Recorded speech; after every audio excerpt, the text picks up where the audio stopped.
Welcome back. All right. So as I continue on with my season previews, it is now time to talk about the Columbus Blue Jackets. Columbus, a team that defied some expectations and stayed in the hunt this season too. So, and I say too because I just talked about Calgary, who did that, and Columbus was able to do that in the East. So for the Columbus Blue Jackets, it is a matter of, I think, getting better on the road than what they were this past season. Their home record was good, their road record was not. And so every time I was looking ahead to their schedule, I'd have to take that into account and dial down my expectations just a little bit. Now, this coming season, there's got to be some optimism. There has to be. Goaltending's been seen as a weakness of this team for, I would say, the last 3 or 4 years. Now, as true as it may be or maybe not, right? There's always that perception. There's some subjectivity to it and whatnot. But if the goaltending is solid this year, and if the scoring holds up, maybe we do get playoffs. I will say it's easier to move up in the Metro Division now than I think it would have been 5 years ago. So, their top 6, Voronkov, Monahan, Marchenko. I think Marchenko had a fantastic season. That is just scratching the surface of what he'll be able to do. Jenner, Fantilli, and Johnson rounding out that top 6. Kent Johnson had a nice breakthrough season. Fantilli with his first 30-goal season. You got to think he wants to push to 40 at some point soon. And so this is a good group. And if Jenner plays the full season, that helps as well. This top 6 is going to score some goals. The first question mark is an actual question mark on the board in the bottom 6. Chinakhov. Chinakhov made it clear this offseason that he did not want to be coached by Dean Evason, that there's a break in the communication, which Evason disputes in his defense. Dean Evason says, no, I spoke to him the same as to anybody else, and denies that there was an issue between himself and the player that he was aware of. So is Chinakhov still going to be here? Chinakhov and his agent have both said that if he's still Columbus property come training camp, he'll be at training camp, but doesn't mean he's going to be happy. So that's something that I do think Don Waddell's going to need to work on. Either have where Chinakhov is perfectly fine to be on this team and there won't be any more problems, or you make that trade. Rounding out the bottom 6, the newly acquired Charlie Coyle, Cole Sillinger, Miles Wood, also newly acquired with Coyle in that trade with the Colorado Avalanche. Lundestrom and Olivier rounding out the bottom 6. Olivier had an excellent season this past year. I don't expect him to keep those offensive totals up, but he's a very good bottom 6 forward for the Columbus Blue Jackets. Now, depth-wise, they have Aston Reese. They also have the newly signed Hudson Fasching, Putia, Owen Sillinger, Williams, McCowan, Dumais, McHugh, Pinelli, and Keskinen, rounding out that forward group. The Columbus Blue Jackets will score goals. That I don't think is going to be a huge problem for them, and there's a lot of good young players in the mix here. It is just a matter of, so what happens in the Chinakhov situation? That's the one question mark I have with their scoring. Their blue line is good, and Werenski is fantastic. Werenski had a career year. I have him listed as the MVP because if they're going to get into the playoffs, the goaltending is very important, but Werenski has to have another really, really strong season. Dante Fabro was good after he arrived from Nashville. Matejchuk, a lot of excitement in Columbus territory and with Columbus fans regarding Matejchuk's future. When I was talking about players who I thought were ready to break out this coming season, his name came up a lot from Columbus fans. I didn't have him listed. It is difficult to predict when a defenseman's scoring is going to jump. I think it's more difficult than a forward, but he's a very good young defenseman. He'll get every opportunity to succeed. Provorov is still here. Severson and Goodbranson rounding out the 6 defensemen. At least that's the expectation. Now they've got Christensen. They've got Brendan Smith on a PTO at this point in time. Dyson Mayo. Christian Jaros is now back as NHL property. We'll see if he fights his way into the lineup. Hunt. Svozil's still young. Good defenseman. We'll see if he can push his way up. Ceulemans and Ellick rounding out the depth on the blue line. And so there are some interesting storylines here amongst these players. I do think that defense is not bad, and there's some good depth there as well. So we'll see what happens. And then in net, does Greaves start? Greaves had an amazing run at the end of the season. I think you give him the chance to be the starter.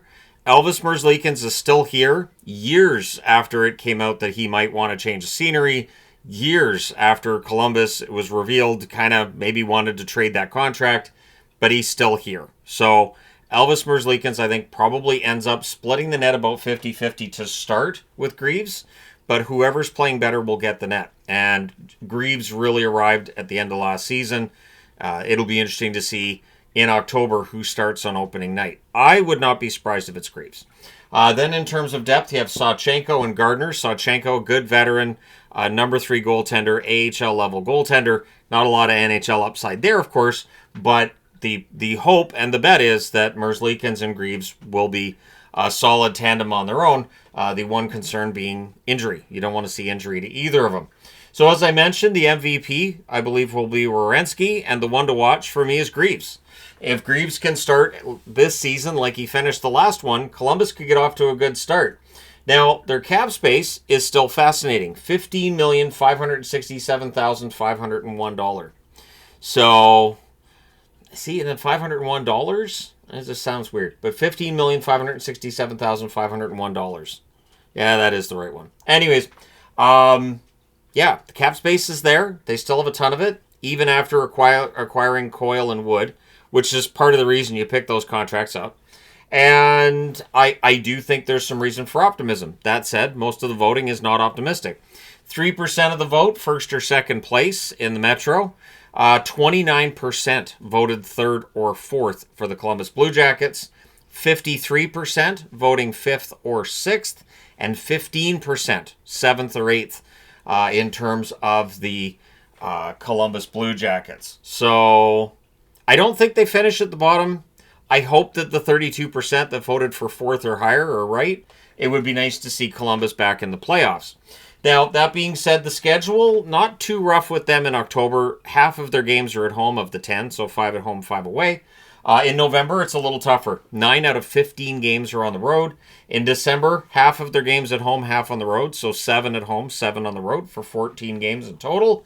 In January, it's a very busy month, and 9 out of 16 games are at home. In February, they play 4 games. 2 of those 4 games are at home. And then in March, they have another month where it's 9 out of 16 games that are at home. So that's 36 games over 3 months. And one of those months has a 3-week break for the Olympic break. So lots of hydration, lots of Gatorade for these guys. They're playing a lot of hockey. Because for players on this team that are going to play in the Olympics as well, you have to add those games, right? So that's 32, 36, about 40 games then. And you've got the time change going over to Italy and then coming back. It's kind of a nightmare. I think for players that aren't actually named to Olympic teams, they'll be disappointed. But they'll also be better rested and a little bit more healed up than the players that are going over to play in Europe for the Olympics. Now, they round things out with 7 games in April, 4 of those on the road, 3 of those are at home. So the schedule is busy for Columbus, but the busy months, at the very least, more than half of them are at home. 9 out of 16 in both cases. So not an overly imbalanced schedule, but 2 16-game months and 1 15-game month. It is going to be quite tiring. Their record since 2021-2022, people will not be surprised to see it at 28th. 129 wins, 162 regulation losses, and 37 losses in extra time. Over that time period, Werenski's their leading scorer. 232 games, 48 goals, 147 assists for 195 points. Boone Jenner, 211 games, 78 goals, 65 assists, 143 points. Marchenko, 218 games, 75 goals, 66 assists for 141 points. So this is odd that both Jenner and Marchenko, more goals than assists. Not big on the passing game there. Gaudreau, 161 games, 33 goals, 101 assists, 134 points. Johnny Gaudreau's passing a year ago kind of put a shadow over this team, but it also, I feel like, was a rallying cry, and I expect that to continue this season. I expect there to be a lot of very public support for the legacy of Johnny Gaudreau, and I do think that's... It is nice to see that and to see some of the positives that have come out of a tragedy there. And so, yeah, at the very least, this is one summer where Columbus, there has not been anything tragic that's occurred, because it has happened over a couple of off seasons. So this has been a quiet off season, And that's the kind of quiet the Columbus fans, the team, everybody will be happy with. Patrick Laine rounds out the top 5 scorers from 2021-2022 to this past season. 129 games, 54 goals, 63 assists for 117 points before he was traded out. Now, their top prospects, players that are not yet signed to contracts, Jackson Smith, who was a first-round draft pick this year, and Pyotr Andrianov, who was a first-round pick, surprisingly, and he's a goaltender as well. So it'll be interesting to see how his career goes from here, since he was not expected to be that first-round goaltender taken by Columbus. A lot of mock drafts had them taking a goaltender, but Andrianov was not that goalie. Doesn't mean they're wrong. Definitely when you talk about goaltenders and where they're drafted, you can be right and wrong. It doesn't really matter what round it is. Goaltenders, a little bit of the voodoo for those goaltenders.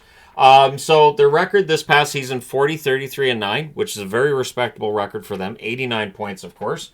Werenski led the way in scoring this season. 81 games, 23 goals, 59 assists for 82 points. Marchenko, 79 games, 31 goals, 43 assists, 74 points. So definitely a better passing season for Marchenko. I would expect him to be in the 82-point range this year. Kent Johnson, 68 games, 24 goals, 33 assists, 57 points. It's nice to see Johnson reach that next level. Sean Monahan only played 54 games, but had 19 goals, 38 assists for 57 points. Fantilli, 82 games, 31 goals, 23 assists for 54 points. And Fantilli, it feels like his best days are ahead of him. Same as we could say about Johnson, and likely for Marchenko as well. So this is a very good young team. There's a lot of potential here. The goaltending, Merzlikin's numbers, kind of rough. 26, 21, and 5, 892 save percentage. And there's Jet Greaves, 7, 2, and 2, 938 save percentage. And for Tarasov, 7, 10, and 2, 881 save percentage. Of course, he's out of the Columbus organization, and Greaves takes over that backup role, which he won late last season. So looking for playoffs, well, I hope you're not looking at Columbus. They have not been in the playoffs since 2020. It would be nice to see them back in the playoffs in 2026 for this reason. And with the 32-team league, we are seeing longer droughts when it comes to the Stanley Cup playoffs than we've seen previous. And I also think there's more teams that go into a rebuild a little bit easier than maybe they did before. So looking at the numbers from this past season, they were 22nd on the power play with a 19.5% rate, which is interesting because they had good offense. Their penalty kill, not great. Also 22nd, 77% even. Their goals scored, 3.26 per game. That was 8th. Their goals against, also 3.26 per game. That was 25th. So the hope would have to be that with Greaves taking over in net and maybe a better save percentage from he, and then maybe Elvis being played less, maybe his numbers get a little better. And of course, the defense in front of him has to hold up as well. I do think there's a reason for optimism here, though. When I look at this roster overall, I think this is a pretty good roster. The numbers, I think, reflect the fact that Columbus has not been relevant in terms of playoffs in some time. But I do think that the optimism has to be there. And that cap space has got to be part of the reason for that optimism, too. They can take on money. They can bring in a player or two, maybe on an expiring contract, and see what they can do. So we'll see what happens with Columbus this season. But I'm actually a little more bullish on them this year than I have been for quite some time. Let me know your thoughts in the comments section below, as always. Hit like and subscribe in the event you may not have done so already. Thank you guys so much for all your support as always. I will talk to you again soon.